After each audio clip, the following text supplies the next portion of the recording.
Asante sana Mr. Speaker.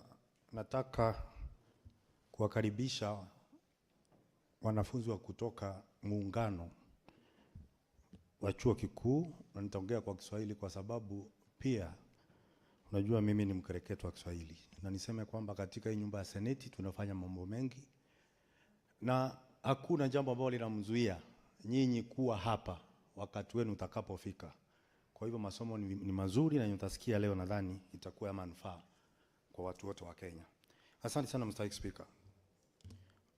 Mr. Speaker, ukiona mti mara mbili msituni ujue umepotea. Na Mr. Speaker, mti ya chui zizini haishiwi na kilio. Katika marekebisho ambayo tunafanya kuondoa nguvu ya mkaguzi mkuu wa hesabu wa serikali, itakuwa na madhara mengi sana, kwa sababu sijaona ni upungufu gani ambao unapelekea kuja kufanya marekebisho kwa sheria. Ya kwanza, mwanasheria mkuu anapata fedha zake kutoka pochi, mfuko wa serikali. Kwa hivyo katika kuchunguzwa na kuangalia kuhakikisha kwamba ametumia fedha za umma vizuri, anafanywa na mkaguzi mkuu wa hesabu wa serikali. Sasa kumweka pia katika ile bodi, Mr. Speaker, ni sawasawa tu na kuweka mbungo katika bodi ambayo itakuwa inapeana ushauri kwa wale wanaangalia na kutibu ugonjwa wa malale. Kwa hivyo Mr. Speaker, mimi sitasema tufanye marekebisho.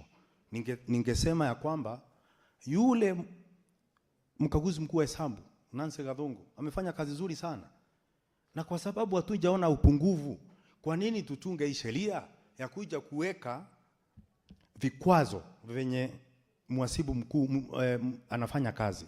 Na kwa hivyo mimi ningesema tunapofanya hii sheria tuondoe kabisa kuwa na bodi, kwa sababu sioni maana ya bodi. Mr. Speaker, Mr. Speaker, mwanasheria mkuu na ofisi yake ni ofisi kubwa sana nchini, na ukiangalia mkaguzi mkuu wa hesabu ya serikali inakaa kama ni ofisi ndogo.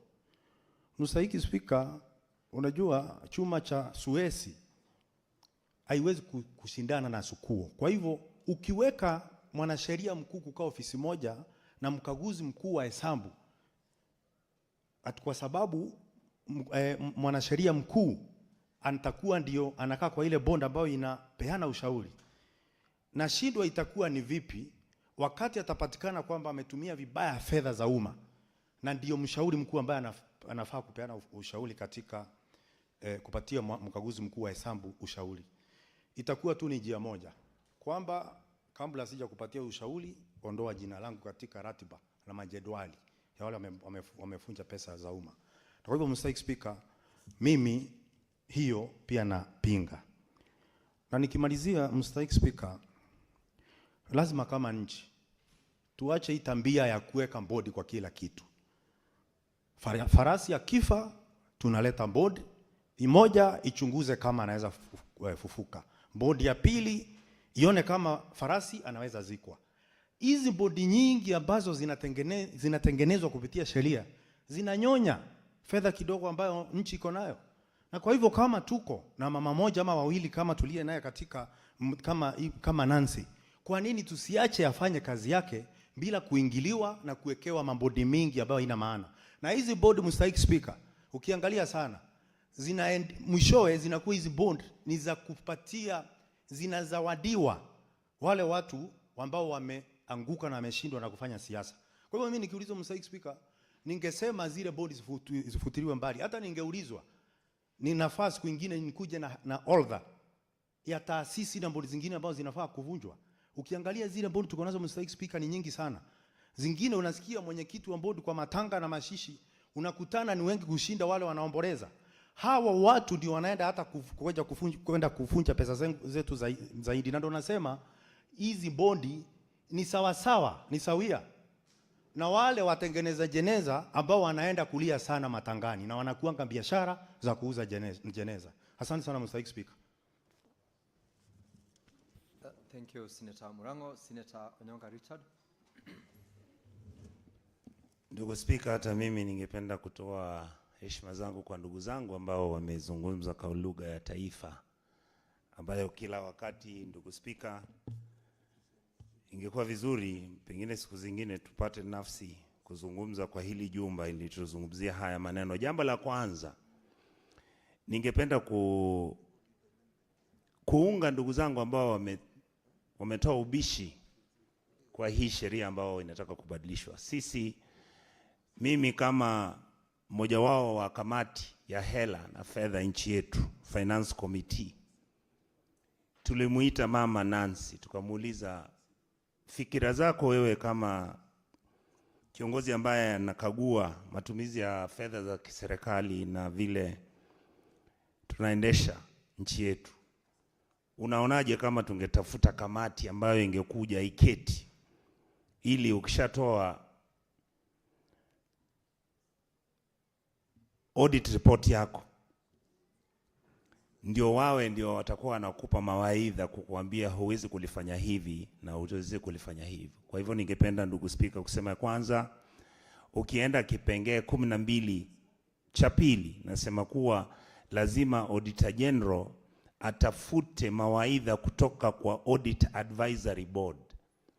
Yaani ile kazi ambayo Auditor General anafanya sasa, chumba hiki cha Senate, haja yetu ni kupanga vile tulete maofisa wengine, ili mhasibu wa hela za kiserikali akishamaliza kufanya audit yake, hao ndio watakuwa wanamwambia nini? Watakuwa wanamwambia, ukishapata mtu ameiba hela za serikali, huyo acha yeye, kwa sababu huyo ni mtu mkubwa, huyo ni jamaa ambaye anasaidia serikali. Kwa hivyo wachana na hayo. Jambo la pili, wanasema kutakuwa na senior deputy auditor, yani naibu, ule auditor ambaye, ndugu Spika, wakati huu ana naibu wawili haswa, na hamna mtu ambaye ametoa kelele kuwa hawafanyi kazi. Hakuna mtu ambaye ameleta hata kesi kusema haki zangu zimedhulumika. Sababu ya kuleta hii nafasi ati kuna mtu ambaye atakuwa naibu ya yule mama ni kwa sababu wanatafuta mchungaji yule atakaanachunga. Ule mama akienda likizo, huyo ndio wanamleta, ndio anapiga zile deal zao, wanapiga huko ndani. Tunajua vile wanaiba hela za Kenya, ndio sababu wanataka kuleta deputy. Na hamna mtu ameenda kotini akaleta ubishi. Kuna sababu ya huyu mama ambaye anasimamia na anafanya kazi ambayo ni ya kushtua. Kama angekuwa mwanaume, najua pengine angekuwa amenejificha kwa vyo. Sasa tunataka kumletea, kwa kizungu tunasema gatekeeper, yule mtu ambaye atakuwa anamchunga. Ndio sababu ya hii kipengee kuletwa. Ukienda 13(1), Senior Deputy Auditor General shall be the principal assistant to the Auditor General. Nani alisema yule ambaye anafanya kazi na huyu mama wakati huu wana shida naye? So kwa sababu gani unaleta mtu mwingine ambaye atakuwa anamchunga huyu mama ambaye amekuwa akifanya kazi nzuri? Jambo lingine wameleta kuwa by deleting paragraph A, ukiondoa A alafu uilete hii paragraph unataka kuleta, ndio nasema ati kuna huyu jamaa ambaye sasa tunamweka ndiye atakuwa naibu wa Auditor General, ambako kazi yake ni kufanya kazi kikatiba. Kazi gani hiyo anaenda kufanya kikatiba? Kwa sababu Auditor General, PFM Act inasema fanya audit kila mwaka, tumepewa masharti ya kufata, na hiyo audit inakuja inawekwa kwa hili jumba hapa. Ni sababu gani tunataka kuintroduce mtu ambaye atakuwa deputy wa huyo mama ambaye tunaye? Vile na vijua Kenya yetu, hii nchi yetu nzuri tunaipenda. Sababu ya kuleta hivi vipengee vyote ni kutoa yale madaraka ya kikatiba ambayo inafanya huyu mama anafanya kazi yake kwa kiheshima na kwa kisheria. Mpige kelele, msipige kelele. Kama itakuwa 1 term ama 2 term, mkiiba atawaambia mmeiba. Sasa hivyo ningependa kusema hivi vipengee zote zimeletwa hapa kwa ukora na ukorofi.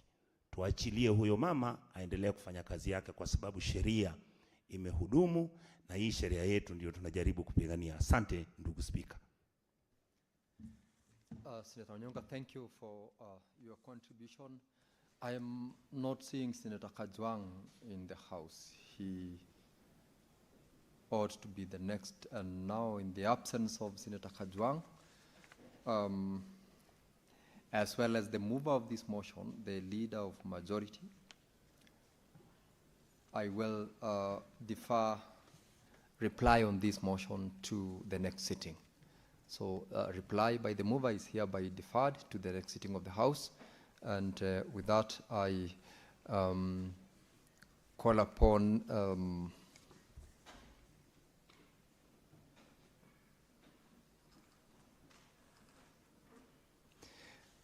good. I'm just confirming from the order paper of today, order number 11, order number 12, order number 13, and 14, as well as order 15 are subjects of committee of the whole, and therefore we cannot proceed because there is no chair around, and therefore I defer those order number 11 to 15 to the next sitting.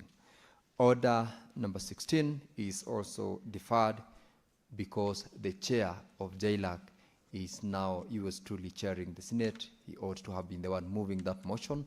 That is also hereby deferred.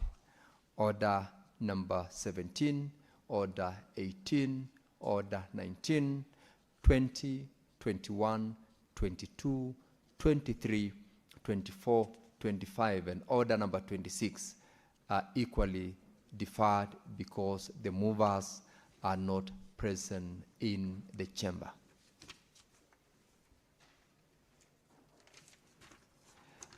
May the House rise now. Now, honorable senators, on conclusion.